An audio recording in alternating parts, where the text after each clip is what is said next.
Welcome back, everybody. This is Brothermutant here. Today we're going to do another solo video, but this one's actually going to be with our Estoc Saint. She is geared up to be a level 1 dip in Traditional Monk, which we've already taken, and then 19 levels of Sword Saint, which we're currently trying to take. She's a level 16 character, if I'm not mistaken, right now, and a pretty much of a badass. We're actually going to do a mission, basically it's the Defend the Capital mission, for those of you that understand that means. You literally are supposed to head back to the capital and save everybody. And the reason I wanted to showcase this particular mission was because this mission is actually particularly gnarly for a solo character.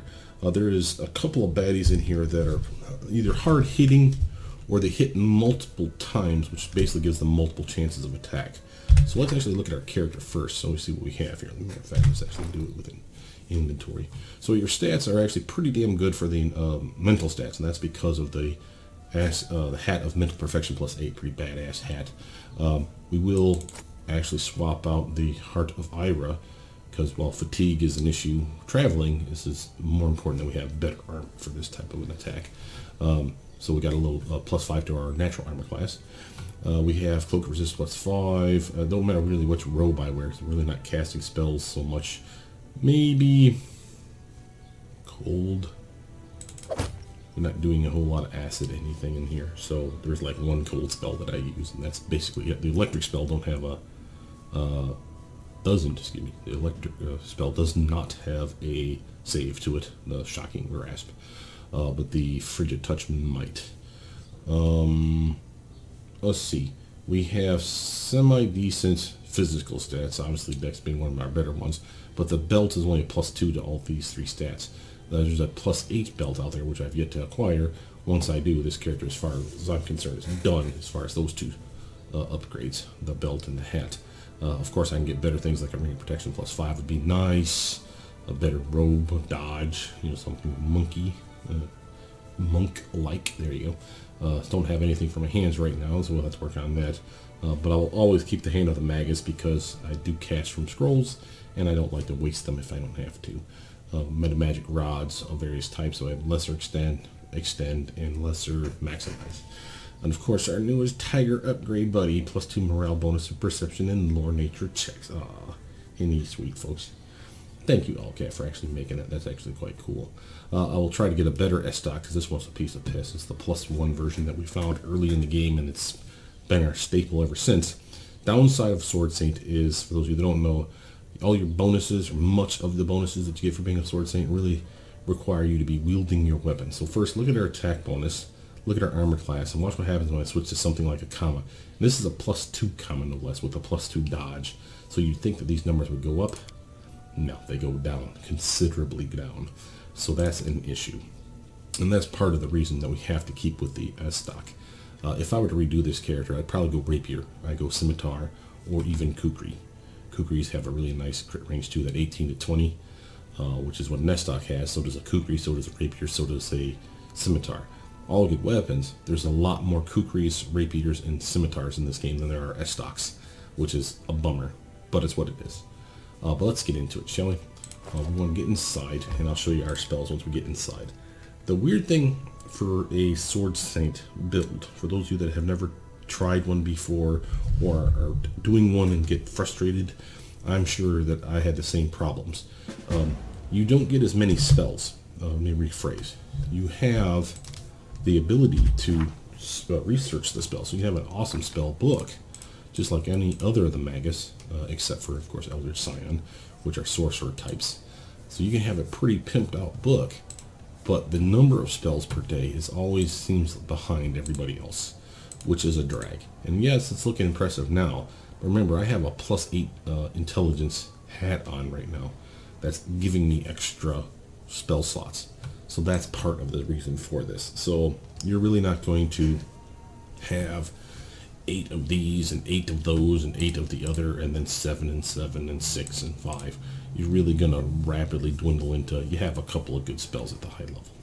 So pick and choose accordingly. So the real meat and potatoes of a Sword Saint build, in my opinion, is the melee capabilities of it. You have good dodge. As you can see here, you get candy defense. based on your intelligence modifier as well as your levels in Sword Saint.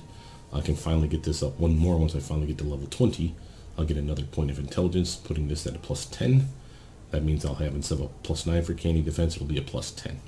Because I'll have at least 10 levels of Sword Saint, which I certainly will. I'll have 19. And that's as far as I know, that's as high as I can take it. Now, there might be something out there that can buff your intelligence that's not an enhancement. A fine example of this could be Vivisectionists or, alchemists in general have that cognitive ability. I don't think that that's considered an enhancement. You chug it and it increases one of your mental stats of your choosing. Intelligence obviously being the one that we would pick. So I could push this higher. Yes, it would give me more dodge, but it would lower my strength. And it's kind of like we are a dex and intelligence based character, so it's not that that would be a bad idea, but I really wanted to get to level 19 Magus for once, just to see what it's like.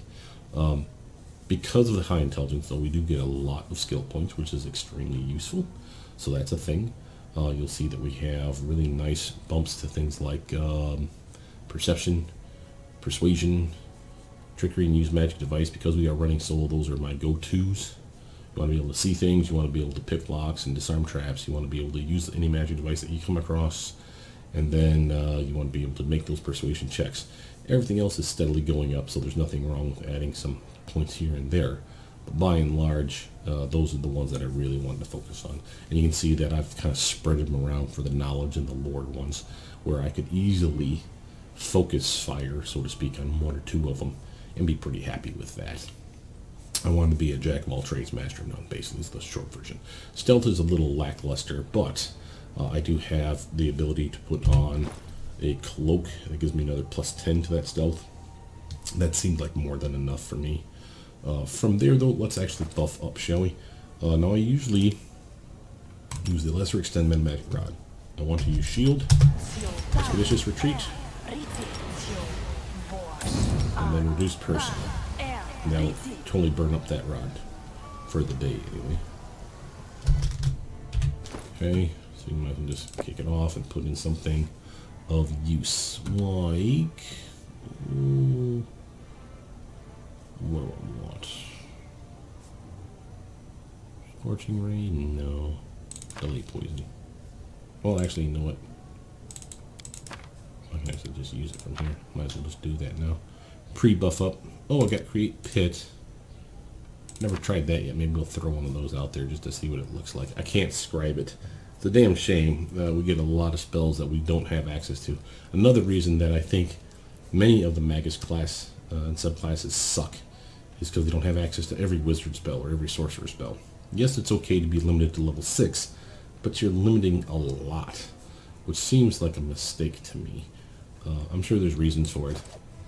They get plenty for their trouble, so it's not like they're hurting in any stretch of the imagination, but I like to have a light spell on me.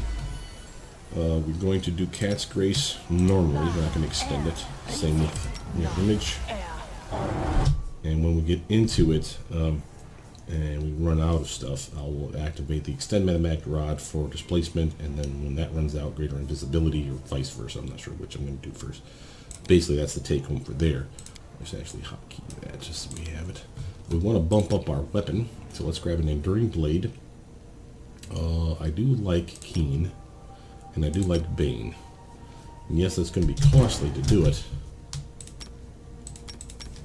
but what else are you using them for? And that's what these points are here for, plus these ones, of course, as well. So that, just so you can see, gave us a Keen weapon, so notice the crit range has doubled. Bane, so the weapon, even though it's a +1 weapon, it's a +2 temporary enhancement as a result of that. So that's nice, and does 2d6 of damage. And then, of course, I have another +2 enhancement as well. So while it says +1 and +2, that's +3. It'll actually behave like a +5 against every target because of Bane. So that's a really nice weapon now. So this attack bonus will go up even higher than what you're thinking. So that's pretty sweet. We have a decent armor class right now at 52, flat-foot at 36, and a touch at 35. I do have a blur potion in here somewhere. There we go. That's a 3-minute bump, and that's all we get. Yes, I do have the spell, but I didn't kick it on. I always keep forgetting to turn Arcane Strike on. I honestly don't think this is actually doing anything for this build. I could be mistaken. but that'd be something to keep track of at some other point. Let's see, map-wise. We're going to go up here. There's going to be bad guys up here, one or two groups over here, 2 or 3 groups up the top, 1 or 2 groups over here, then another main one up here. Once you clear all the area out, get the pillagers over here. You'll talk to somebody up here, and then the big baddie comes in, and that's the one that I really wanted to show you, because that fight's particularly gnarly for most single target people. Gonna zip through this part real quick. Basically, hey, you got stuff to do, and there's people dying. Oh my God, what do we do? Stand with me. And the sad part of this one is shit like that happens. And I have never seen anybody play this where they've really been able to save all the guys. So don't give me crap about how you're letting your people die. They always die. I've never seen anybody be able to lock down everybody. Do not hold back. Poison is something that we have to deal with, which is why, again, the delay poison on my character was like a will prevail. Nice item. Now I can increase my chances of some stuff with using a spell or two. I don't have a lot of uses, remember, that's part of my problem. Kneel. Again, you see that I am taking damage, so it's not that I'm being immune to these things. Let's do a little, quick touch and touch. It's a little extra health. Take that. That's a considerable amount of health. These guys get a retarded number of attacks around, as you see, so that's one of the reasons we're having issues. So I have taken damage. It's not that this is an immortal character by any stretch of the imagination, but compared to everybody else, I'm practically walking on water here. So, and if you really need to make that last hit move, feel free to use these arcane accuracies. Remember, I have a +9 to intelligence bonus. So I have, for one combat round, a +9 to my swing. Hell yeah. So that's a pretty nice bump. Now these guys have concealment built into them. So if I had something like a true sight, I'm not sure if that's a true seeing, I think so, and there's a couple others that ignore or discount that basically that 20% or 50% concealment that these characters don't have. I'd have a much better chance at whooping up on these guys, but I sadly do not have that ability. Forwards. Guard took it on the chin. Over here's going to be where the big baddie walks in from, but not anytime soon. What I like to do is I like to pop open the map, check out the areas that I haven't been at. My blur's still on me. Okay. These guys here are basically looters, and when you find that out, you can kill them, attack them, leave them, say good job, give me half the loot or whatever. I basically tell them to turn themselves into the captain and then piss off, because they're basically pissing me off, quite frankly. Looting. How dare you in my town? Who do you people think you is? There's nothing over here, by the way. I'm just clearing out shadow at this point. So there's more fights up here, and then over there. So we're actually going to cut across and work our way around. Like a half moon shape.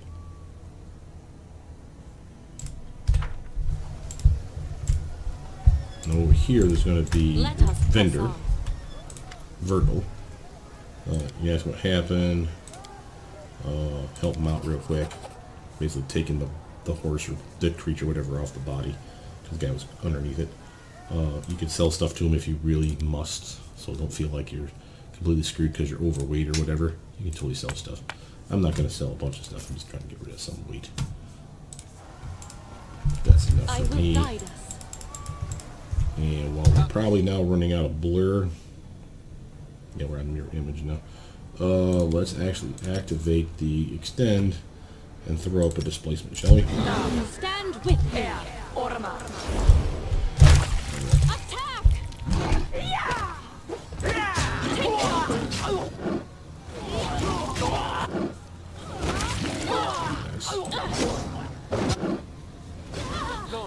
As you can see, I'm getting quite a considerable number of crits, and I'm sure that's a big part of the fact that I have King weapon on. King Strike keeps falling off. I don't understand.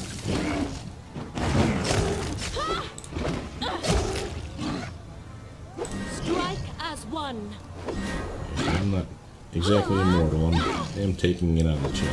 I'm not using these spells because I'm trying to save it for a bigger fight that I know is coming. Kneel. There we go. Some of these citizens actually do a pretty good job of defending themselves. Alright. We tell them basically get the hell out of dodge. Make a break for it. And again.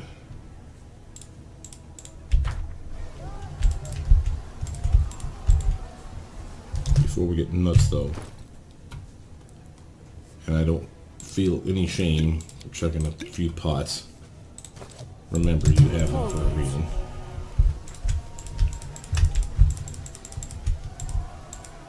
We will prevail. Venom Hider. Ooh, man, that was brutal. Oh, Manticore, man, these guys are just taking.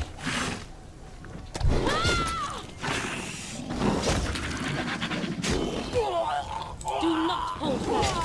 Oh, guys, you can do it. Damn Manticore. Poison that this guy suffers is really the problem.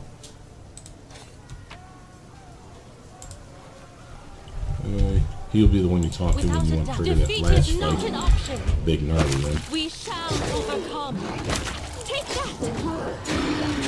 Hey, you see, I am steady Eddie using the hell out of that monster, so it's not like this is a hard fight for me. I'm doing well. If I wanted to do better, I'm going to fire off a spell to increase my damage output.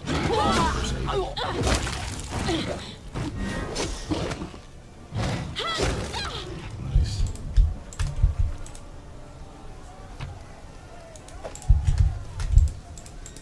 Let us press on. I believe we got the bulk of it. Not all of it. There's like those patches down here, here, and there. I'll clear this one up just because it's on top of these ones. There's nothing there or there. Not that there's not treasure or something you can't find, but wait, this area here. Go up and talk to this gentleman. Make sure you're healed, buffed up, and ready to rock and roll. So if you're doing anything preemptively, this is the time to do it. So if you want protection from fire, or Eagle Splendor, whatever the hell you want to slap on your heroism, I'll take that. That's a nice little bump to my attack bonus of +2. Hell yeah. But basically, you talk to him, tell him he's doing a good job. Where's Keston? Stay vigilant. And then this cuts in. Look at the size of this goddamn monster coming your guys' way. And you thought it was bad before. This thing's the size of a flipping car. Bigger even. Like a goddamn house, really. And this is some ridiculous owlbear fight. And it's supposed to be mean for the level that you're at. With the number of people on your team, of course, you can do it. But since we're doing it solo, you better be a badass. And I've taken it out multiple ways, wizard, sorcerer style. It can be done. I'm going to go toe-to-toe with this little jackass. That's basically the point I'm trying to make here. So we're going to pull out all the stops. So let's use a Frigid Touch, because we're going to have hot. It's an auto move for the effect. What's it called? Ooh, Frigid Touch.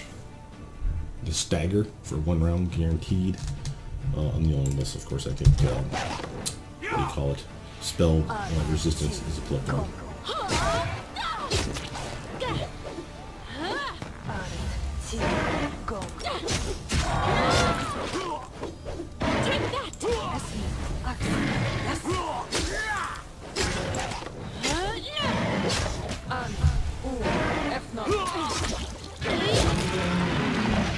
Boom. There it is, folks. I mean, really looks very much like Child's Play. But let's actually take a look at the fight itself, just so you can get an idea of why I say that this guy's a particularly nasty character. We'll scroll all the way up here a little bit. Alright, Mr. Owlbear. What we got for basic info on you? You got a crap ton of hit points, for one. You're a magical beast, level 22. Huge strength bump. So he has, was that -10 is 28, divide that by 2 is 14. He has a +14 to his damage, +14 to his attack bonus because of that strength. huge con, so his fortitudes are going to be amazing. He's even wise, which is weird. Dex sucks ass, so reflexes would be a way to lock this jackass down. But it's got decent armor, as you can see. Touch armor sucks ass, so that's nice. But really good fortitude. He has actually decent reflexes. His will is actually the one that's very lackluster. But look at the damage. Attack bonus of a 29. Damage is 29 to 44 with his claw attack. And then if he does his, that's his bite. If he does his claw attack, it's again a 29 into 29, so he gets 2 attacks a round for that, 1 attack for a bite. So 3 attacks per round is what I'm seeing. And this one does 28 to 38 damage. So really a crap ton of damage that this jackass does. Has power attack on all his weapon focus, improved critical, toughness, etc. and so forth. So he's just a mean motor scooter. Looking at some of his attacks, again, plus 29 to hit. Character was flat-footed, had a 28 armor class. He's gonna hit unless he rolls, I think, a 1, and then as a default he has to miss. So he's guaranteed to hit, and did 33 damage to the guy. Just brutal, you know. And then again, he attacked me, armor 60. What are you gonna do, son? You gotta hit me with a crit. You gotta get a natural 20. And that's why this character really shines. It wouldn't be as good if it weren't for the crane wing. The +4 is added to it.